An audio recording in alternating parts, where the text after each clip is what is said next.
Brazil ফুটবলে আবারও তোলপাড়, প্রেসিডেন্টকে বরখাস্ত করলেন আদালত। ব্রাজিল ফুটবল কনফেডারেশনের প্রেসিডেন্ট এর্নাল্ডো রদ্রিগেজকে আবারও পদ থেকে সরিয়ে দিলেন রিও ডি জেনেরাইরোর আদালত।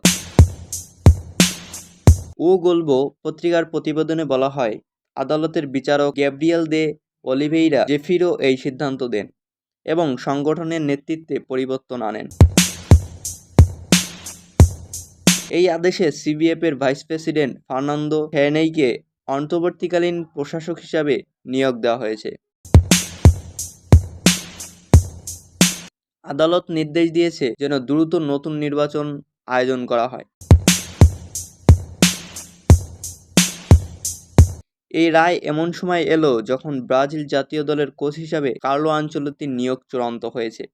তবে ফুটবল প্রশাসনেই এই নাটকীয় পালাবদল অনিশ্চয়তায় পড়েছে দেশটির ফুটবল ভবিষ্যৎ।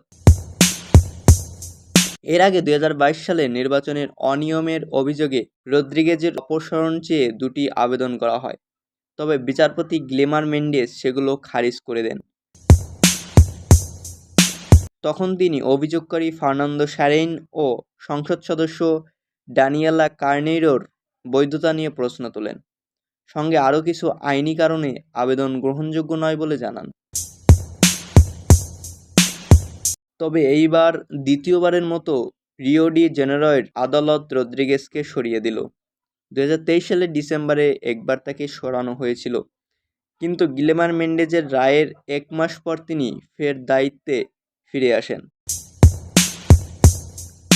আদালত এখন বলছে, যে চুক্তির মাধ্যমে রদ্রিগেজ আবার দায়িত্ব ফিরেছিলেন সেটি বৈধ নয়, কারণ তাতে স্বাক্ষরের ত্রুটি রয়েছে। এই প্রেক্ষাপটে ফুটবলের সর্বোচ্চ নিয়ন্ত্রক সংস্থা ফিফা ব্রাজিল ফুটবলের উপর শাস্তিমূলক ব্যবস্থা নিতে পারে বলেও আশঙ্কা তৈরি হয়েছে।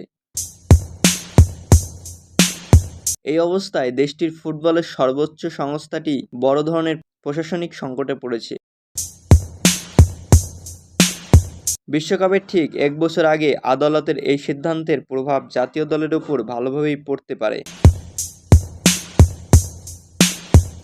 ঘরোয়া ফুটবলেও দেখা যেতে পারে এর ছাপ। ভিডিওটি ভালো লাগলে লাইক, কমেন্ট, শেয়ার এবং সাবস্ক্রাইব করে আমাদের পাশেই থাকুন।